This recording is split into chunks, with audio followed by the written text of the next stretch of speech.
This is Talking Bullish, your Bradford Bulls fan podcast. And we're your hosts, Laura Micklefield and Alan Raisin.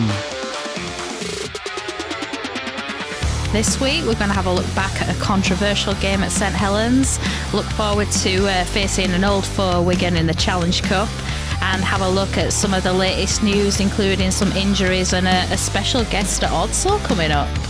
Ooh, yes, let's get right into it then. So welcome, Laura. Welcome, Alan. Did you enjoy having the rugby on the telly this week? Yeah, it's a nice change. Obviously, like with not being able to watch Championship on the telly, which I still think is a mistake and it should be on the telly. There's some cracking matches in the Championship. But yeah, it was lovely to watch a match on the telly for a change. Obviously, it's lovely to be there, but you can't make them all. So it's nice to have the option to watch it on the telly. And yeah, we all kind of sat together anyway. Our usual season ticket holders all sat together in a room instead, watching it on the telly together. So it was nice, obviously, to have a bit of a chat between ourselves about what we were thinking of the match as it was going on. And yeah, there was plenty to actually talk about, wasn't there, really? Yeah, unfortunately, it did start with a Saints try after 10 minutes, but they missed the conversion. So 4-0. No controversy so far. No controversy there. They started strong, did Saints, and it was looking for all the world that it was going to kind of be a floodgates open, all Saints one way, but no, not this Bradford team. Don't let that happen. So yeah, it was a fight straight back at 13 minutes. Lovely grubber kick from Milnes, and Ryan dots down in the corner behind the try line, and the conversion missed, unfortunately, so it made it 4-4. But yeah, lovely try, just perfectly weighted kick, and yeah, obviously Ryan does what he does best and knows when those are coming through and race down to beat everyone else and score in the corner. So yeah, so 4-4 at that point. So 18 minutes in, 5 minutes after that, a high tackle on Ackers, and we call for the kicking tee. Yes, get a penalty, and we decide to kick it. Hooley kicks it for the 2. Yes, it's 4-6 at this point. So I saw on the X feed, it said that the player was sin binned for this, but I do not remember a sin bin. No. Yeah, I know. That's why I'm confused, because this was the first bit. Please, anyone listening, chip in on this, because obviously we watched the match and I never knew that somebody went in the sin bin at this point. And I thought that was one of kind of the controversial moments of it, because I thought it was a high tackle and I thought it kind of warranted. I think the player who's done it has actually got a ban as well, so I thought it warranted a sin bin. But I was a bit like, as if someone hadn't been sin bin. But I'm pretty sure when I looked back over the feed on X, it said that the player was sin bin. So if anyone, they would have noticed that on the Sky I thought that, because I thought, I'm sure, obviously I know later on there was, but at that point I didn't think we'd had two throughout the match, like 2 St Helens ones. So unless I've totally read it wrong, but I'm sure when I was looking back over, a Twitter mistake. Probably. Yeah, or it's maybe that they thought it deserved a sin bin, which it did. But yeah, so that was kind of one of the first controversial moments. If he was sin binned, I hold my hands up, I've totally made a mistake and there was no controversy. The punishment was correct. But obviously, from us watching and what I remember, I don't remember a sin bin at that point, but I think it definitely should have been. But anyway, we got the penalty and we were 6-4 up at this point. Yeah, and then it continued. 22 minutes, a lovely quick ruck, and Milnes throws a looping pass over to Wynne, who is over in the corner. So 10-4. Unfortunately, the goal kick missed there. Yeah, kick missed on that one, but yeah, lovely again. And again, Connor Wynne is just absolutely grabbing his opportunity with two hands. I think it'll be hard to... he'll have to play himself out of the team now, I think, when everyone's fully fixed. He's playing really, really well. And yeah, lovely try, and like I say, a lovely pass from Milnes as well. So he'd had a couple of beautiful try assists there. It was kind of a lot of back and forth, ending with a beautiful try-saving tackle after that from Eason Masters. And it could easily have been 10-10 at half-time, but luckily, because of that, it actually ended 4-10 to us at half-time. So half-time score, I was pretty pleased. Yeah, it was, I would say, pretty good first half, all in all. Yeah, I was pleased with the first half. I thought we did really well. I kept I don't know, maybe it's just me with my Bulls blinkers on, but kind of all the commentary and all the thing was kind of a bit like, I know there was a lot of praise for Bulls were keeping with Saints, but I think there was a lot of kind of onus on, Saints have got a few injuries and a few key players missing. But there's no mention of Bulls having injuries and a few key players missing. When you actually look, there's a great account on X, which obviously I recommend people follow, that's tracking the injuries. And if you actually look, like I think we had six injuries at that point of our first team squad. So we're both depleted squads. So sometimes I feel like we deserve a little bit more credit with the fact that we have injuries as well. It's not that we're going like through the season with none of these as well. So yeah, maybe it's just me being a bit Bulls biased, but I feel like there was just a lot of focus on, it is a weakened like St Helens team and they do have a lot of injuries. But yeah, so do we, and we're playing good despite that, and everyone's stepping up. Yeah, definitely, and obviously really good to go into the break 6 points ahead. But talking of injuries, Wacker, Blake didn't make it out for the second half. We're not quite sure, are we, what the situation is, but we're hoping it's not too serious. Yeah, I think it's been said it's either the post-match or the pre-match for this the upcoming match against Wigan. He has actually said it looked serious, but it's not as serious as the first thought.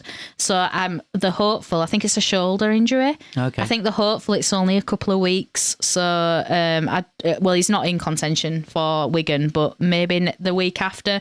But I think they were thinking it was more long-term. So if it's not, that's brilliant. But luckily, we do have Armitage back fighting fit, so we can just kind of slot one in for the other, and hopefully, like every other person who's stepped up this season so far, we won't even notice because everyone just fits in seamlessly, and the team as a whole are just doing brilliant. So second half underway, like we say, Blake doesn't return to the field.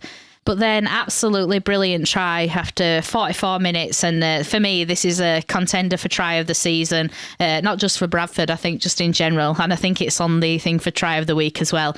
Hooley breaks through and passes to Win on the edge, who races away and then passes back into Masters, who passes back out to Win.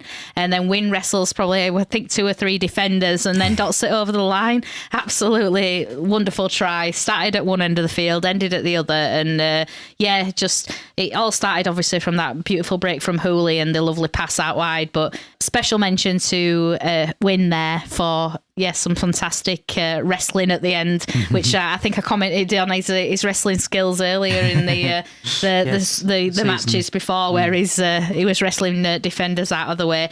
But he did it again and went through and scored the try. So it's 16-4 to the Bulls at this point. I couldn't really believe what I was seeing. I thought, I can't believe it. They were doing brilliant. I can't quite remember what our our predictions were, but seemed to be a bit reversed at that point. Yeah, definitely.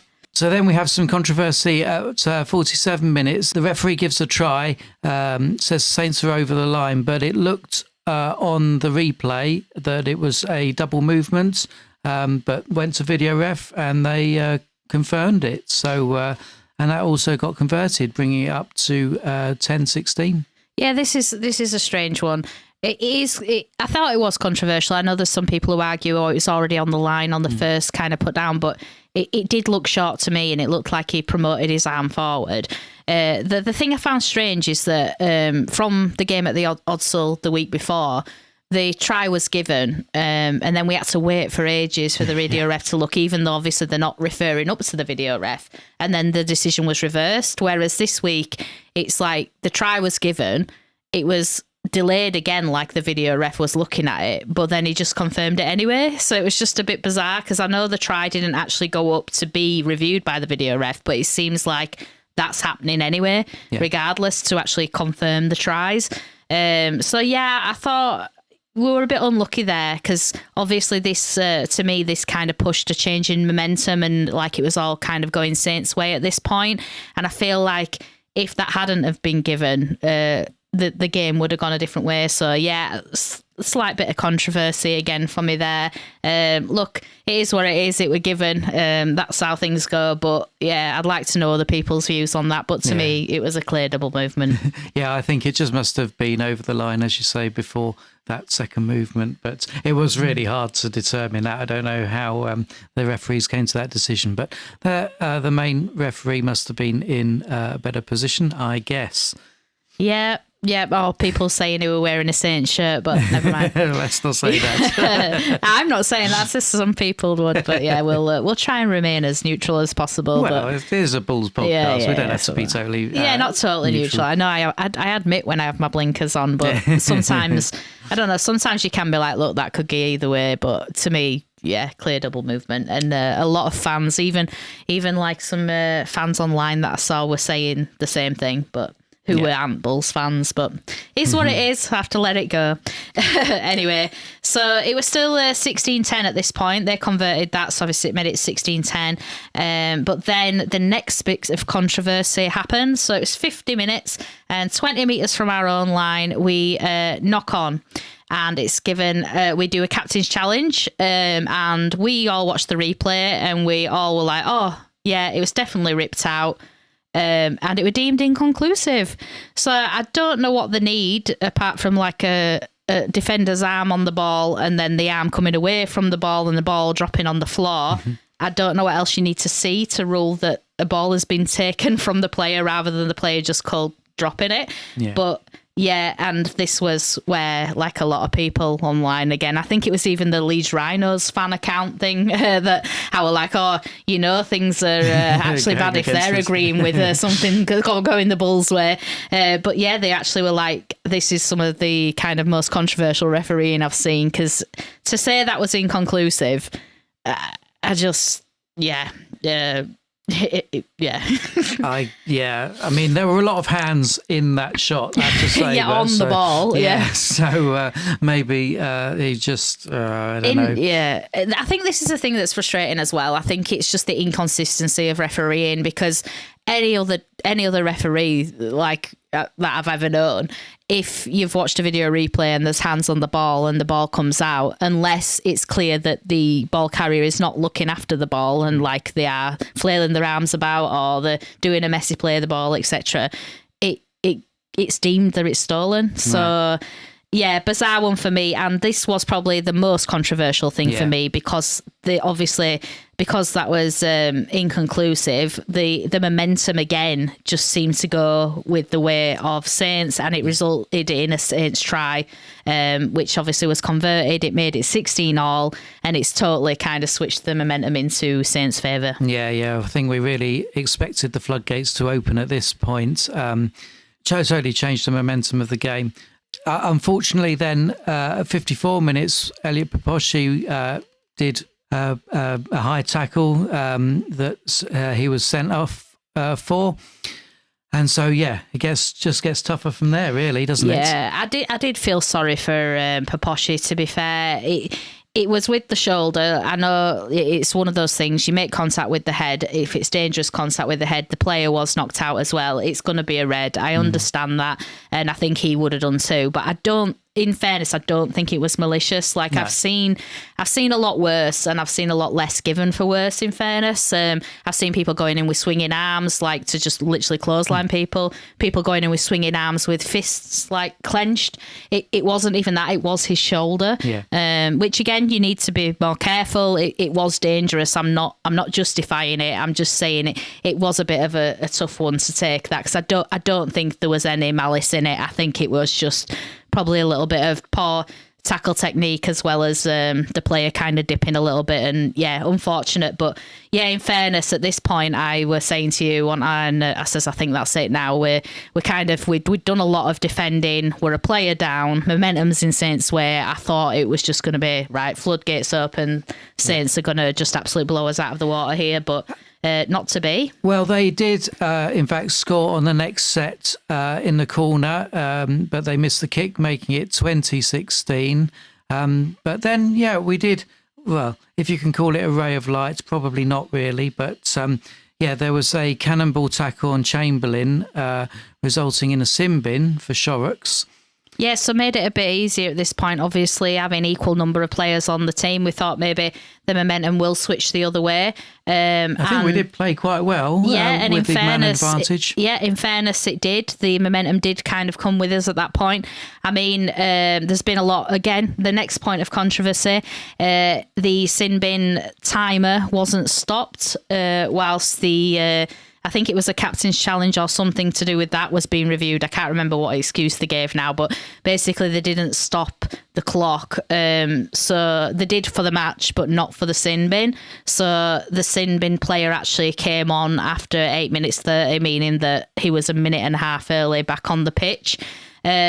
People are saying, there's too much moaning over it. Nothing happened in that time, all this sort of stuff. But in fairness, momentum were with us anyway at that point after that. So an extra minute and a half, if a lot can happen in a minute and a half. And that's the rule, right? Yeah, exactly. 10 minutes in the sin bin. Yeah, exactly. So, I know people are like, they're just moaning about it. It wouldn't even make a difference anyway. But look, it could have done. That's the thing you can say. You can't say for certain that it would have made a difference, but you also can't say for certain that it wouldn't.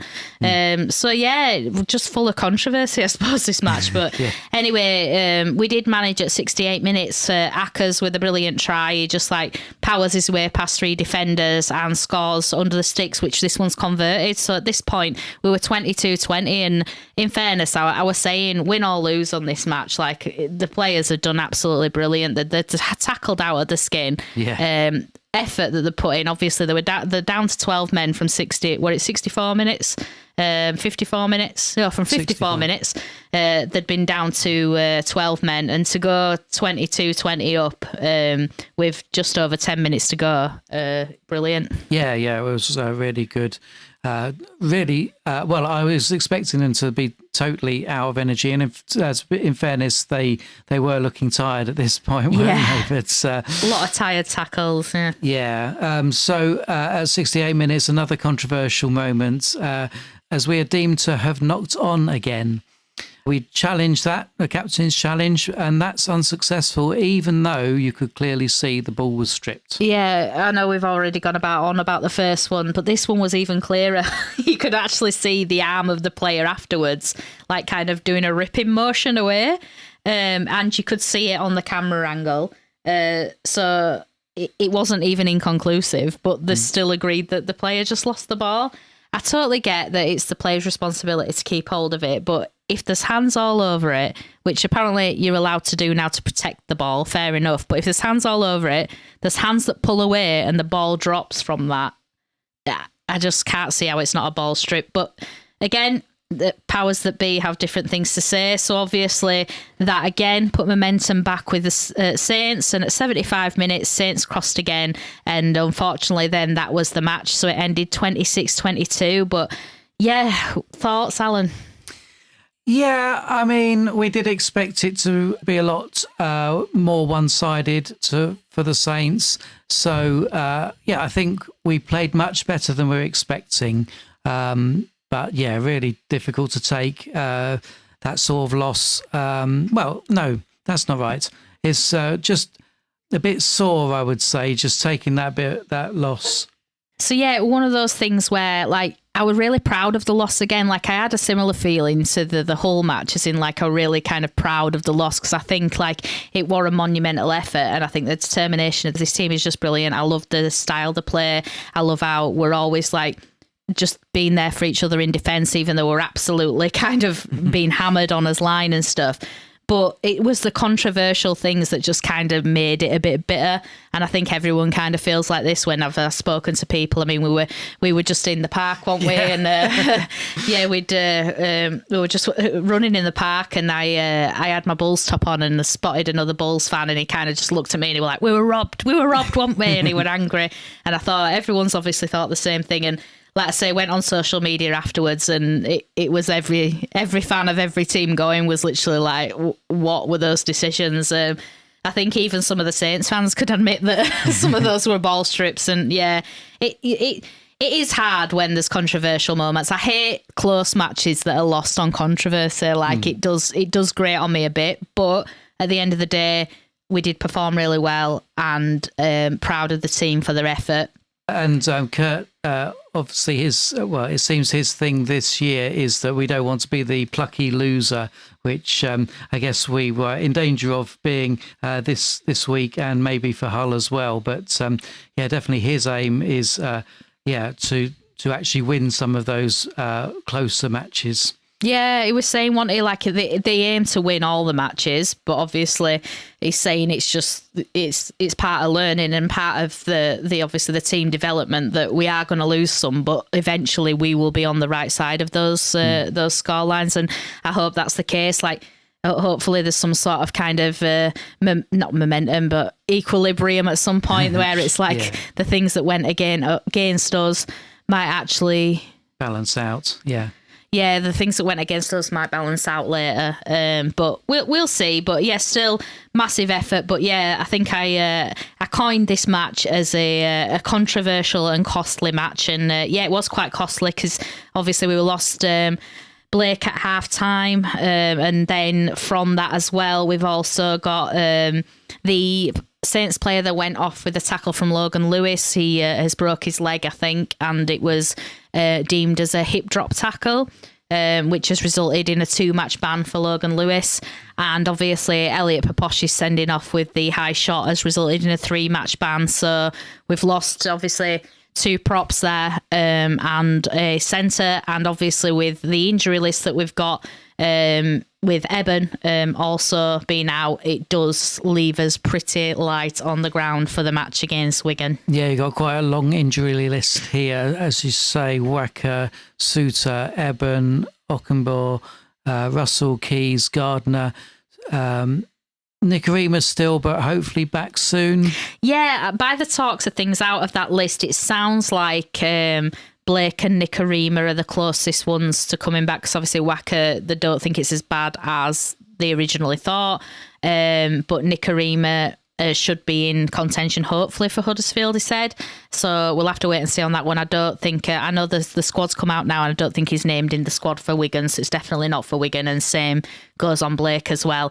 But hopefully they're not long term, and I'm just keeping fingers crossed on the others that we do get them back. I'd love to see like a full strength team, but at the same time, the people obviously who are stepping up into those roles, as we spoke about earlier, like Wynne, he's obviously stepped up into a role due to injury with Ockenbaugh, and he's absolutely flying at the minute. And he was well and truly deserved of the hitman this week as well. So yeah, I do like this kind of mentality of whoever slots in, like, plays as well as the person before him, and it seems to really be happening as well. Yeah, so we end the week 5th in the table. Pretty happy with that. Yeah, really happy. I mean, the points, we're in a positive points difference. Obviously, 5th in the table. It's a shame we didn't get the win that I felt that we kind of did deserve. But certainly within reach, wasn't it? Yeah. It was. It wasn't far away at all. And we could have been higher up the table, but I still don't think 5th is bad at all. So yeah, I'll take that. Pretty pleased. Mm-hmm. So it's a little bit of a break away from Super League this week, and we're into the Challenge Cup, where we face Wigan away. A tough one. Just a bit. The most informed team this season so far. They played 4-1-4 in the Super League. Yeah. And it's an away match, so obviously we're travelling over to Wigan, so it's definitely a tough ask is this one. And like we were saying, we're very light on squad with the props, especially now we've got 2 props banned and a prop injured. I was kind of thinking about what was going to happen for the squad for this match, and I wrote a few notes down before we came to record the podcast, but the 20-man squad actually came out and answered a lot of my questions to this. So obviously we'd put the younger players out on loan, like Jamie Gill, Cameron Bate and Alfie Leake, and it looks like all those 3 are in the 20-man squad. So there's a good chance that they could make their first team debuts. I think Gill's played in a couple of friendlies, but I don't think Cameron or Alfie have played in anything competitive so far. I'm not sure.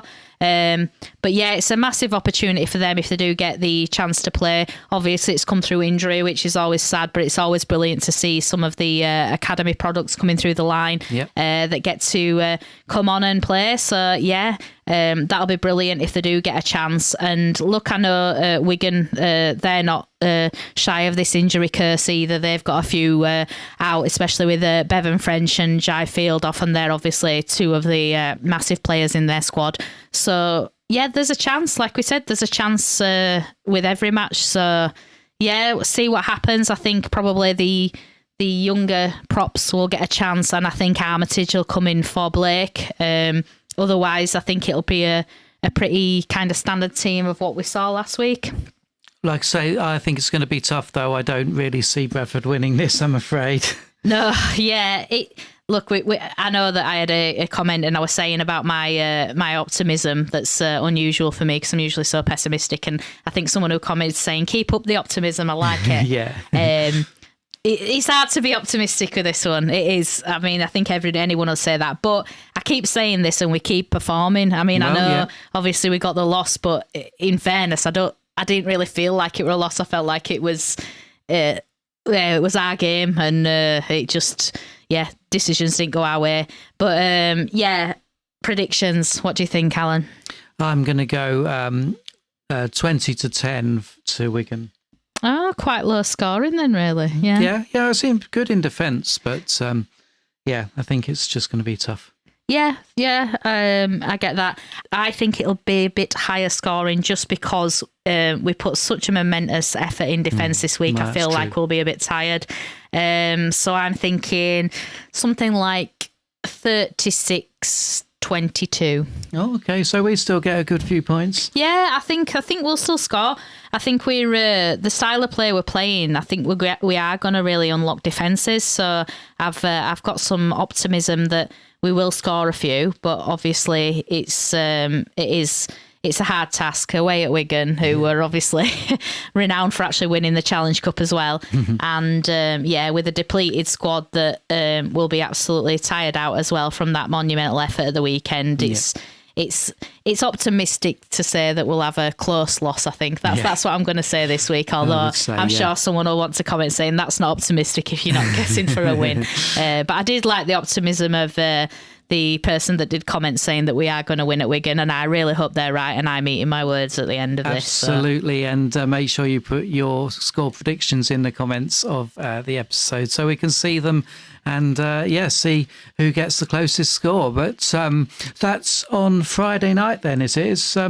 I haven't seen any sign of it being televised. No, I don't think that's the one that's been chosen. I think there's two on at that time on Friday night, and I think the other match has been chosen to be televised. So, I don't think that one is being shown, which is a shame. I don't know if it'll be on the radio or anything. Maybe Mick will be covering it. I'm not sure. But obviously, if there's any chance to kind of watch or listen, I'll be doing that. Can't unfortunately make the trip over to Wigan, but hoping that obviously we can hear or watch the match in some form. But obviously we'll definitely catch up on the match highlights and obviously replay when it comes on.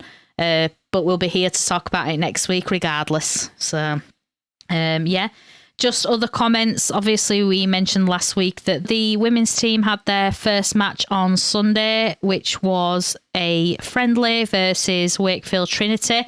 And it seems it was a pretty good match, that. I think it was pretty close. We were narrowly defeated 10-12, so it seems like a really hard-fought match, obviously. Not many tries going in there, so highly good defensive match there. And, obviously, let's say friendly, but it bodes well for the season. So, good luck to the ladies for this season, and nice to see that they're looking very competitive going into this. So now it's time for Bull or No Bulls. So hopefully Laura has prepared 3 statements, one of which is totally false, and the other 2 honest as Brian Noble. Yes, I have. And as is tradition, as we always do, these are about Wigan. And just before we came to record the podcast, I could see that Alan was doing a bit of swatting up on his phone here. Yeah. So I'm pretty sure he's going to get this right, because I have picked pretty obvious things, because it's one of those where obviously we're in Super League now, we've got different opposition. So it's not that you're trying to scrabble around finding random different facts about the teams that we've played 20 times. It's obviously quite new to us in the well, in this era anyway, before we were in Super League before. So yes, here are your 3 statements, Alan.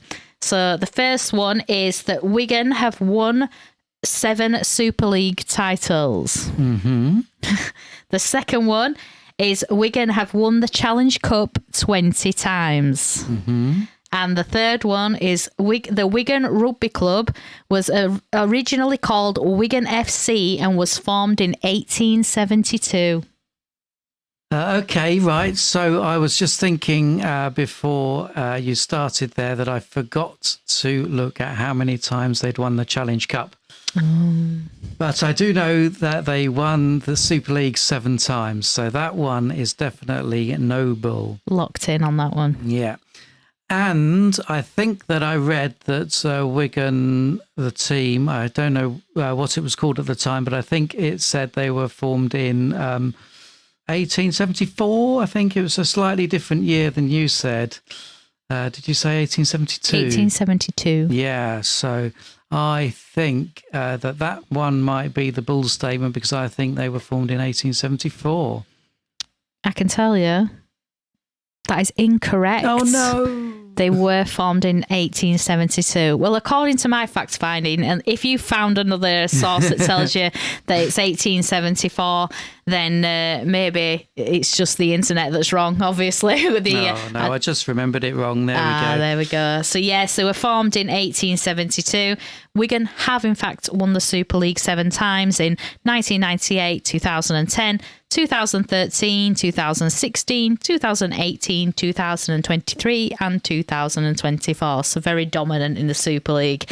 So the Bulls statement was actually that Wigan had won the Challenge Cup 20 times. They've actually won it 21 times. So it was obviously close to it. So yeah, you might have been trying to cheat there, Alan, just before we started, but, didn't swat up on the right things in the end. Well, but no, good effort. On, wasn't it? Yeah. Good effort. But yeah, so obviously by those stats in the Bull or Noble, we can see that Wigan are quite a formidable opponent. So it will be a tough match to come, but hopefully it will be an enjoyable one. I hope it obviously means some debuts for some of our academy products, and hopefully, just another good match. And that brings us to the end of another episode of Talking Bullish. Thanks very much for listening. Yeah, thank you as always. And like we say, please comment, please message us. It's lovely to get the messages, and we do read them and do respond to them, and like to have a chat with you if you want to kind of get involved or even question us or any of us facts on here as well. I've had that before as well, and I'm more than happy to be proved wrong because, like I say, a lot of our research is just Googling things online. So I do get that we do get some things wrong. But thank you again. Obviously, remember to keep listening to us. Try and like and follow, subscribe on all your social media platforms. And remember to keep listening and keep running with the Bulls.